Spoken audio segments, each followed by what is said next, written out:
estúdios da TV Graça Internacional, aqui estão as palavras inefáveis de Deus.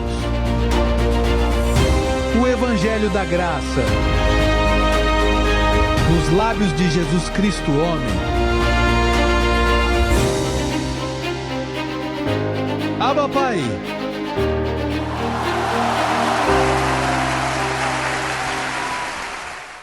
Temos um lindo dia hoje, não é mesmo? Esse é o dia que o Senhor nos deu. Um dia com boa chuva. Hoje temos um tema que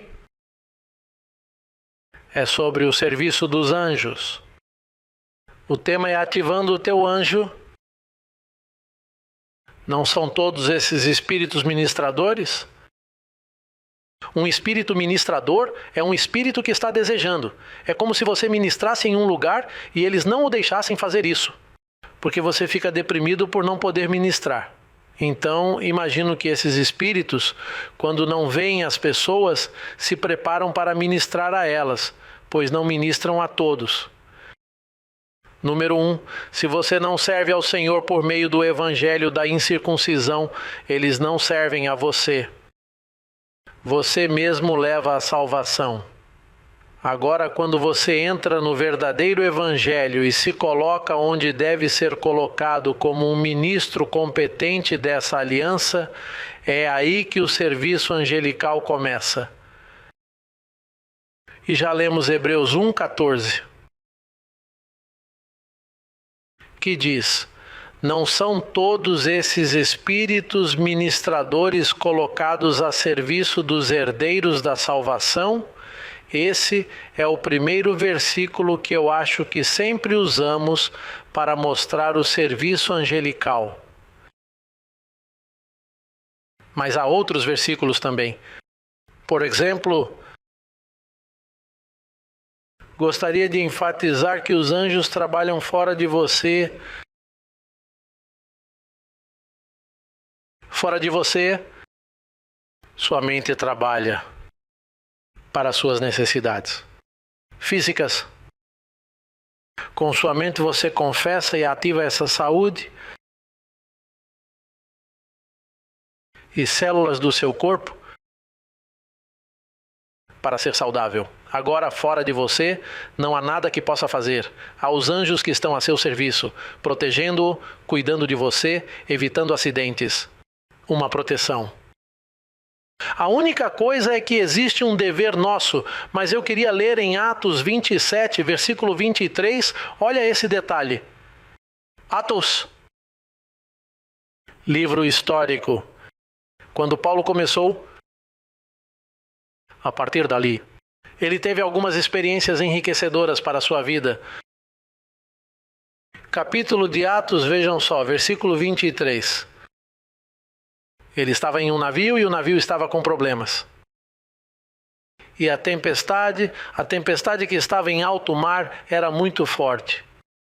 Mas então ele disse aos que estavam lá, ele disse a eles, porque esta mesma noite o anjo de Deus, de quem eu sou e a quem sirvo, esteve comigo, dizendo: Paulo, não temas, importa que sejas apresentado a César, e eis que Deus te deu todos quantos navegam contigo. O que quero enfatizar é que os anjos estão lá para falar. Chega um momento em que eles falam com você. Agora, observe este detalhe. Ele diz: sabe por que você não vai se afogar? Porque você é um homem de propósito, você tem que chegar a César. Mas imagine que você não tem um propósito em sua vida e está sempre sem fazer nada. Os anjos dirão: deixe-o se afogar e vá para a nuvem de testemunhas. Por que salvá-lo se ele não tem propósito? Observe que uma das coisas que ele diz, que ele vai nos salvar a mim. E todos vocês que estão comigo, porque é necessário que vocês cheguem a César, vocês ainda têm trabalho a fazer, Paulo? Mas note que depois o anjo não o ajudou e ele foi morto em Roma, porque o propósito já estava concluído. O propósito de sua vida. Estamos aqui com um propósito e chega a hora que você não está mais ativo nesse propósito. Por que o anjo deveria cuidar de você? O anjo, na verdade, tira suas mãos para que te suceda o que tenha que suceder. Quero dizer, isso aconteceu com Paulo porque Paulo disse: olha, ele me salvou da boca do leão, o anjo me salvou dessa situação. Eles me baixaram por uma janela muito alta e salvaram minha vida. Mas ele chegou a Roma e lá os apóstolos o mataram. Eles não o ajudaram lá, porque lá havia um propósito. E nós temos de cumprir nossos propósitos. Então também, veja bem, eu não procurei o versículo, mas um anjo tocou Herodes. E o tocou. O anjo diz que ele tocou seu corpo e ele apodreceu. Diz que ele foi imediatamente comido por vermes, os vermes apareceram com o toque do anjo. A coisa mais preciosa é saber que há anjos ao seu redor. Já tive 3 ocasiões em que esses anjos falaram comigo. E é maravilhoso, né? Eles não falam muito, né? Ou tocam você. Ou lhe dizem instruções. Às vezes são palavras muito curtas que você sabe que são tudo o que precisa ouvir. E eu diria que nos 18 anos em que estou aqui, porque eles me disseram aproximadamente 3 vezes e pude escutar a voz do anjo, em uma média de 18 anos, isso é muita espera, certo? 6 a cada 6 anos. Seria bom se eles falassem mais, se falam mais com você, então você se inclina disso. E não se exercita no conhecimento da palavra, que é o que importa. Eu mesmo, veja bem, só vi esse tipo de atendimento esporadicamente. Agora, há um detalhe muito importante desse serviço angelical, que é o Salmo 103, versículos 20 a 22, e depois o Salmo 91. Mas vamos primeiro ao Salmo 103, versículos 20 e 22.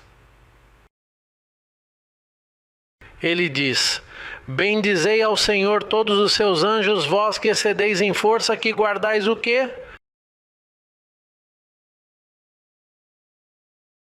Obedecendo à voz da sua palavra. Bendizei ao Senhor todos os seus exércitos, vós ministros seus, que executais o seu beneplácito. Quando ele fala de um exército, significa que há muitos, por exemplo. Na antiga aliança, certa vez, o profeta tinha Jessé, seu amigo, certo? E então Jessé disse: há muitos inimigos chegando. Estou com medo, eles vão nos destruir. E então o profeta orou para que removessem, tirassem alguns dos véus que usamos, para não ver o mundo espiritual que está ao nosso redor. Por exemplo, você não vê a nuvem de testemunhas, mas elas o veem, porque você está em um ser, em um corpo que está muito deteriorado para ver o espiritual. Entretanto, se o anjo tocar sua visão, ele remove o véu e você pode ver os espíritos próximos a você. E então quando o Senhor tocou a visão de Jessé, ele viu um exército, não um anjo, um exército. Muitos anjos estavam ao seu redor, estavam cercando-o, e então ele disse: uau, que tremenda proteção. Bem, eles não vão tocar em seus olhos porque os olhos de seu entendimento foram iluminados. E você já deve saber que isso é assim. É por isso que às vezes o apóstolo diz: não olhando para as coisas que se veem, mas para as que não se veem. E você deve olhar isso com fé. Com fé você vê esse serviço angelical ao nosso redor. Veja o Salmo 91, veja como é belo. Como é belo esse capítulo 91, versículo 10 a 16. 91, versículo 10 a 16. Nenhum mal te sucederá, nem praga alguma chegará à tua tenda, porque aos seus anjos dará ordem a teu respeito, para te guardarem em todos os teus caminhos. Eles te sustentarão nas suas mãos, para que não tropeces com o teu pé em pedra. Pisarás o leão e a cobra, calcarás aos pés o filho do leão e a serpente. Porquanto tão encarecidamente me amou, também eu o livrarei. Poloei em retiro alto, porque conheceu o meu nome. Ele me invocará e eu lhe responderei. Estarei com ele na angústia. Dela o retirarei e o glorificarei.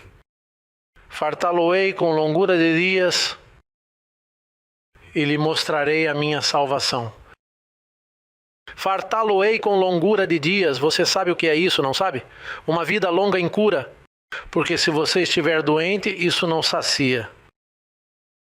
Doente, com problemas, reclamando.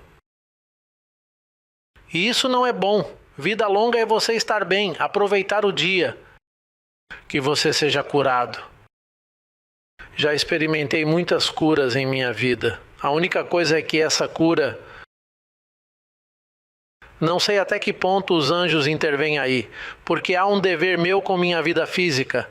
O texto diz que a vida de Jesus que está em mim se manifesta em meu corpo mortal. Portanto, deixemos os anjos de lado e vamos falar sobre a vida de Jesus em nosso corpo físico. Vamos nos voltar para a segunda carta aos Coríntios. Capítulo 4, versículos 11 a 13. Vejamos o que diz a respeito da vida de Jesus que se manifesta em nosso corpo mortal. Você precisa considerar todas as áreas, o serviço angelical de um lado e a vida de Jesus manifestada em seu corpo físico. Portanto, quando você está reunindo todas essas informações, surge a gratidão. Que você caminha na cura, que você pode desfrutar um dia. Imagine, você sabe o que é desfrutar de um dia inteiro? Você planeja o dia desde amanhã, toma seu café, senta-se e aproveita o dia. Se estiver chovendo, você também aproveita. Se estiver ensolarado, você também aproveita. Tudo depende de como o dia está. Você o encara como ele é e aplica seu conhecimento a ele. É por isso que somos muito diferentes das outras pessoas. Temos 5 dedos, assim como nosso vizinho. Temos uma boca, um nariz, uma orelha, assim como o vizinho, mas nossa mente não é igual à do vizinho. O vizinho tem uma mente prejudicada, uma compreensão que não é iluminada, e essa é uma diferença tremenda. Vocês não percebem que entendemos todas essas verdades. O diabo foi destruído, então deixamos os demônios de lado. O pecado foi removido, portanto, o pecado também foi excluído. O que fica é um Papai Deus que é nosso amigo, que é consolador. Com uma mente assim. Com uma mente assim você não envelhece. Com uma mente assim você não fica doente por causa do material que tem em sua mente. Outro dia eu estava assistindo a um programa de TV sobre um médico que fazia todo mundo rir. Então o médico disse a eles: ok, riam. E eles riram. Bom, os músicos começaram a rir e todo mundo estava rindo. Mas ele disse: faça isso porque você sabe que há pessoas que estão de mau humor, e ele as fez rir, tudo para dizer a elas que tinha uma paciente com câncer. Ela era uma mulher muito chata, estava sempre reclamando, tinha pouca vida, uma vida curta.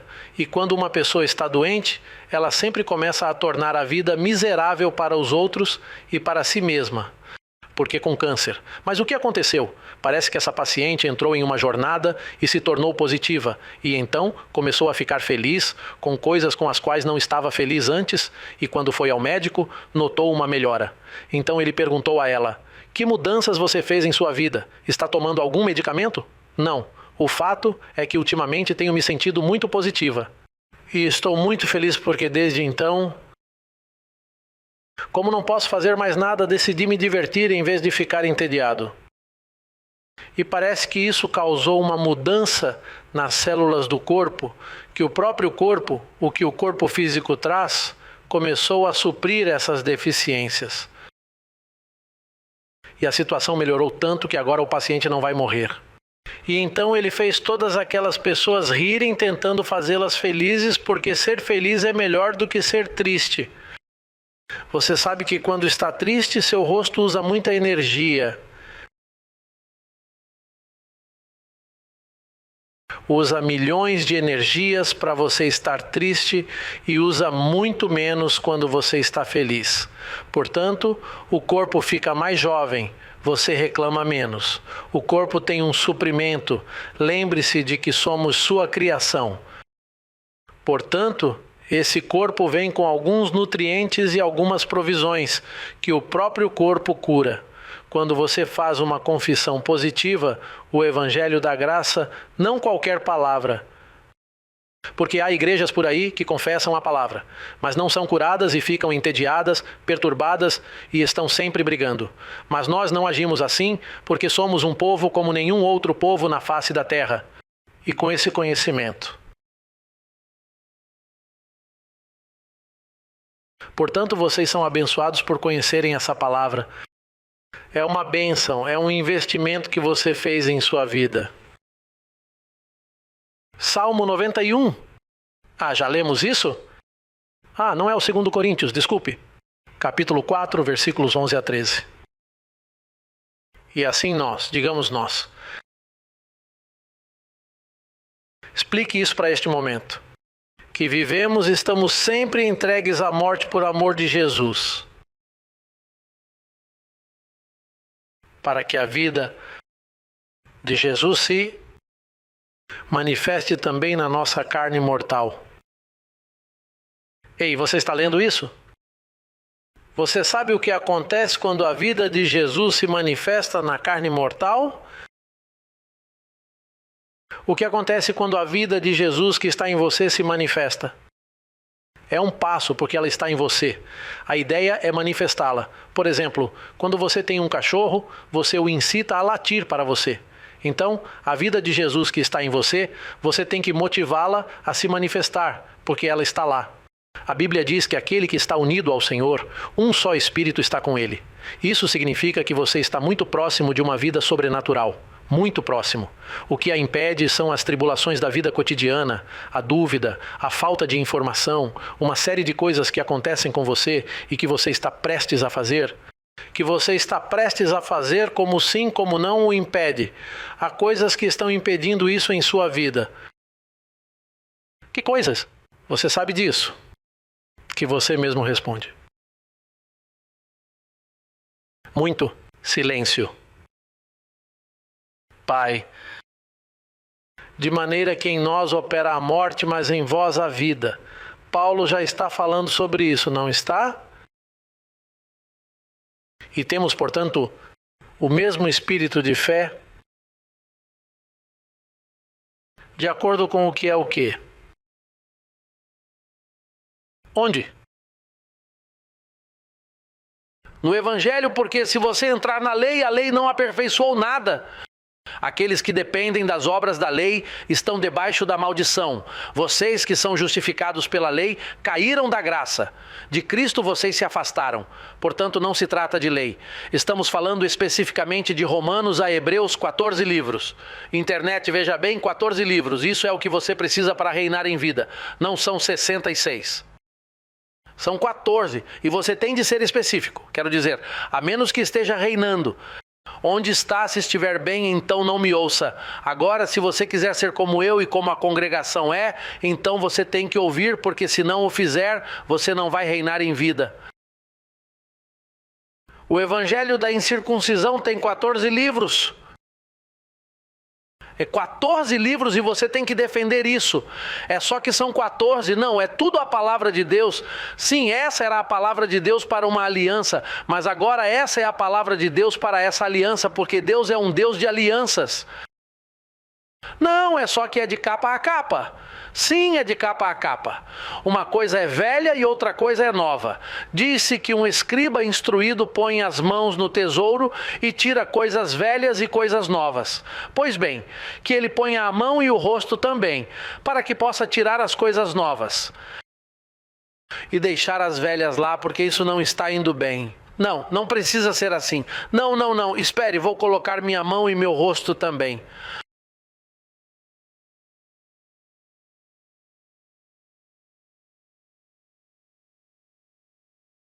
E temos, portanto, o mesmo espírito de fé, de acordo com o que está escrito nas 14 epístolas de Paulo. Para ser mais específico, criei. Por isso confessei. Não se trata apenas de falar, criei, por isso confessei. Nós cremos também, por isso também confessamos. Nós confessamos. A vida de Jesus se manifesta em seu corpo mortal. E se a vida de Jesus não se manifestar em seu corpo mortal, então ela entra na área dos milagres. Isso significa que um anjo fora de você, que deveria cuidar de você, então ele realiza um milagre para você. Não é mais a vida de Jesus. Esse é um milagre que o anjo veio e fez por você. Um milagre. Nesse caso, o anjo que tocou Herodes expirou comido por vermes. Nesse caso, ele faz outra coisa em sua vida. Lembro-me de uma vez quando estava lá em São Pedro, naquele templo que tínhamos na rua Flagler, e naquela época precisávamos de muito dinheiro. Eu estava começando um ministério e eu disse: vou falar com a igreja para lhes contar sobre o dinheiro de que preciso, porque não conseguiria sobreviver aquela noite. Eu não tinha dinheiro para mais nada já. O bolo havia sido cortado em muitos pedaços pequenos e faltavam muitos pedaços. Faltavam muitas partes e peças. E então o que acontece? Comecei a pensar, a semente já estava sendo colhida. E eu disse que se eu mencionasse algo, bem, vou fazer isso pessoalmente. Vou dizer à igreja que preciso de cerca de $60 mil. Não sei quanto foi. Porque tudo era devido. O rádio, o aluguel lá era muito alto. Bem, muitas coisas. E eu estava deixando-as ir. Mas chegou um momento em que eu estava sem dinheiro. Então, para eu ficar assim, pensando, algo bom, certo? Para poder cobrir as despesas da igreja. E bem, o que eu vou fazer é que quando eu terminar a oferta, vou pregar e no final da oferta vou pedir aos diáconos que anotem em um pedaço de papel quanto dinheiro entrou, para que eu não peça mais. E vejam, esse dinheiro entrou. Os diáconos acabaram de passar esse papel para mim. Aqueles que podem me ajudar, nesse caso, porque não posso fazer mais nada. Porque esse ministério é de todos nós, certo? Todos nós cooperamos. E é mais fácil entre muitos. Ei, e quando eu estiver planejando isso, no momento em que eles puxaram meu terno aqui, quero dizer, eles o puxaram assim. Então olhei e havia algumas senhoras atrás de mim e disse: elas não vão se atrever a fazer isso. Isso é desrespeitoso, você sabe. Não, e elas ficaram muito quietas. E eu olhei assim para ver se alguma delas estava rindo. Bom, e então fiquei pensando ali, no momento voltei e puxei. Mas com força. Ei, ele vai rasgar meu terno. E então dessa vez, fiquei olhando para eles para ver se era uma piada ou algo assim. Porque se eu ficasse olhando para eles por um tempo, eu sabia que mais cedo ou mais tarde, um deles começaria a rir. E então olhei para eles assim: quem puxou meu terno? Eles estavam muito sérios. Então eu disse: ei, isso é muito estranho. Continuei planejando meu plano para a oferta e de repente eles me bateram aqui com força. Mas doeu. Quero dizer, parece que aqueles anjos, o dedo mindinho que expirou do verme, parece que é assim quando eles fazem isso. E aí, eu entendi que o anjo estava me dizendo para não fazer isso. Sim, eu ia me livrar de um procedimento. Bem, eu nunca peço segundas ofertas como outros ministérios fazem. Uma oferta para isso, uma oferta para aquilo, uma oferta para aqui, outra oferta para ali. E as pessoas reclamam porque dizem que nesses lugares eles pegam o dinheiro delas. Sabe, porque plantar é a coisa certa a fazer. Porque você tem que pagar a luz, tem que pagar o aluguel, tem que pagar 1000 coisas à televisão. Isso é normal. Mas quando você começa a pedir ofertas, o Senhor diz, não o coloquei aqui para isso. E o anjo agiu porque eu ia fazer isso. Mas eu ia parecer ruim. E aqui eu não posso parecer ruim. Um pastor nunca pode parecer ruim. Quando você chega aqui em cima é doloroso. Quando você fica mal visto por causa de algo que disse, você vai para casa e sofre. É por isso que quando chego aqui tenho pequenas anotações. Vou dizer isso, isso e isso. Se eu pensar em algo e não tiver pensado nisso, é melhor não dizer. Porque estamos lidando com a congregação de espíritos justos aperfeiçoados. E é preciso dizer aos espíritos o que é. Sempre fui muito cuidadoso com isso. Então os anjos, vejam que bela aplicação. Se eles se envolvem em me proteger para que eu não faça coisas erradas, puxam meu terno e me tocam, se eles se envolvem nisso, significa que estão muito próximos de mim e podem se envolver em qualquer outra coisa. Você não acha isso? Porque se eles cuidarem disso, também poderão cuidar de um pequeno milagre. Aqueles que às vezes chegam às 11h59, eles conseguem entrar. A questão é, por que eles às vezes não se envolvem? E a pessoa fica sofrendo. Eu tenho anjos e veja o que aconteceu comigo. Ainda acontecem coisas que não me agradam, mas tenho de aceitá-las, não é?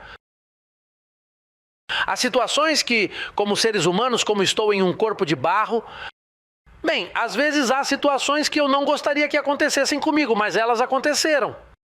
O que você pode fazer? É preciso lidar com o bom e o ruim, como dizem. Você sabe que às vezes as coisas nem sempre acontecem como você esperava. Mas depois de alguns meses você diz, ei, foi melhor assim. Isso é friamente calculado, não é? Não deixo que nada roube minha alegria. Posso ficar chateado por um tempo, mas depois digo, há um propósito aqui. Em qualquer coisa, por pior que seja, por mais feia que seja, sempre há um propósito em nossas vidas. Sempre, sempre Deus opera com um propósito. Portanto, já temos o serviço angelical fora de nós e temos a vida de Jesus dentro de nós. Agora, há um detalhe que não pode ser ignorado. Romanos capítulo 12, versículo 2. Vamos direto ao versículo 2. Vamos para os versículos 1 e 2. Podemos ler os dois.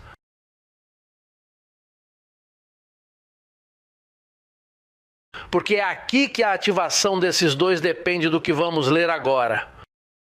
Paulo diz: rogo-vos, pois, irmãos, pela compaixão de Deus, que são muitas. Elas foram mencionadas nos 11 capítulos anteriores, não foram? O fato é que é uma carta, mas o homem colocou o capítulo 1, 2, 3 até o 12, mas é uma carta em si. E assim, é uma conclusão, tendo lido 11 capítulos antes, portanto ela conclui, já que é assim.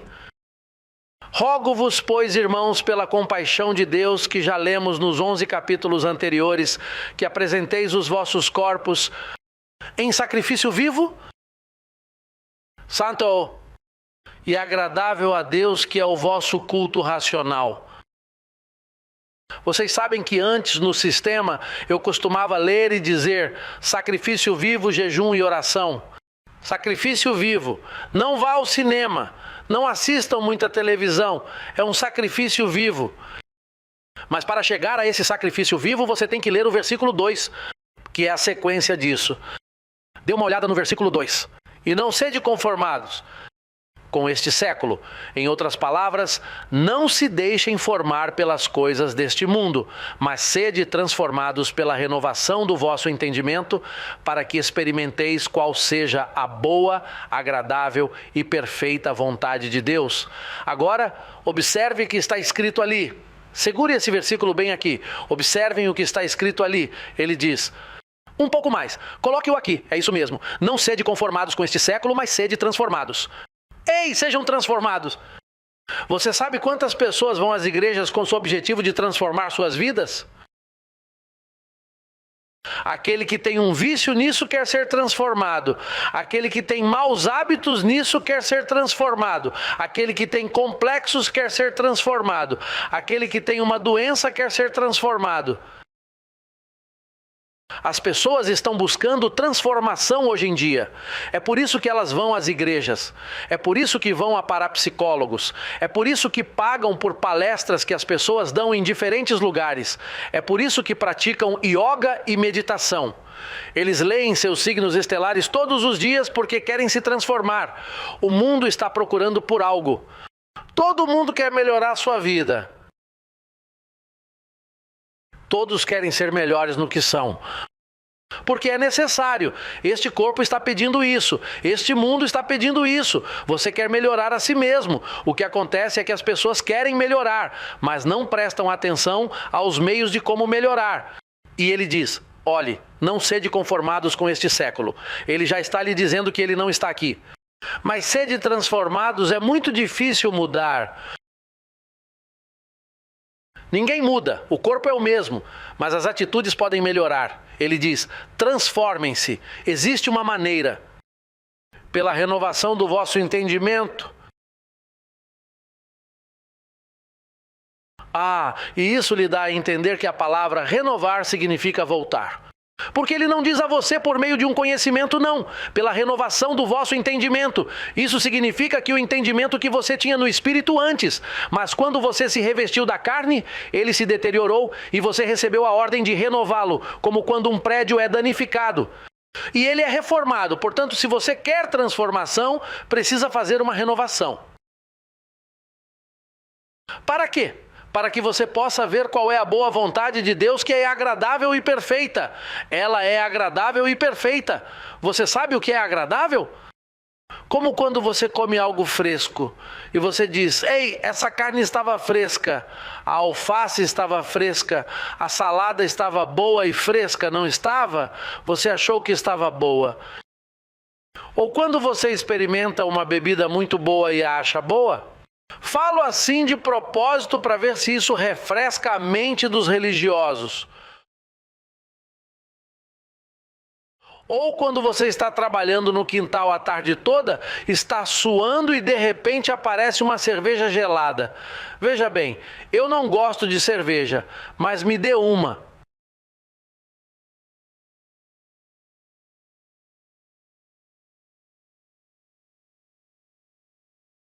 Sabe o que eu costumava fazer quando estava no sistema? Lá beber é um pecado. Se uma pessoa abençoada me visse, uma daquelas pessoas que dizem Deus o abençoe, imagine isso.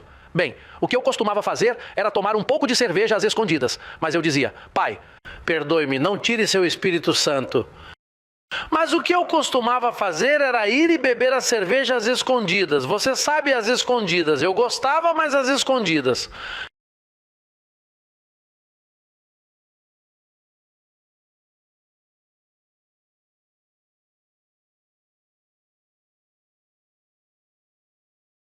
Você não percebe que esse sistema faz com que você veja o mal?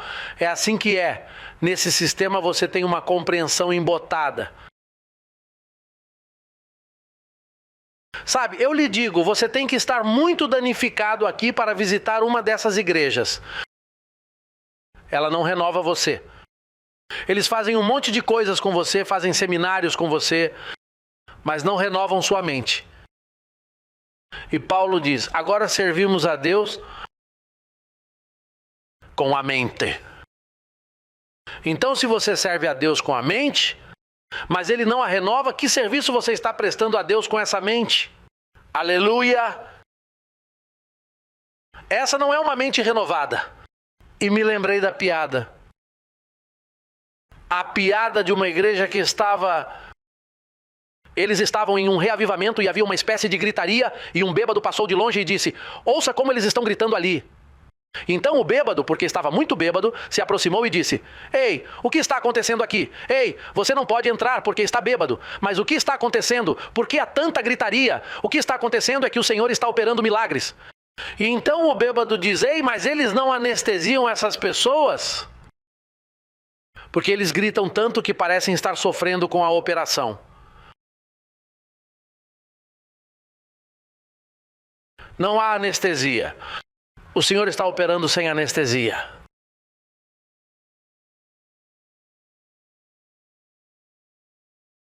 Portanto, o serviço angelical fora de você, a vida de Jesus dentro de você, deveres, confessar o quê? Com uma mente renovada.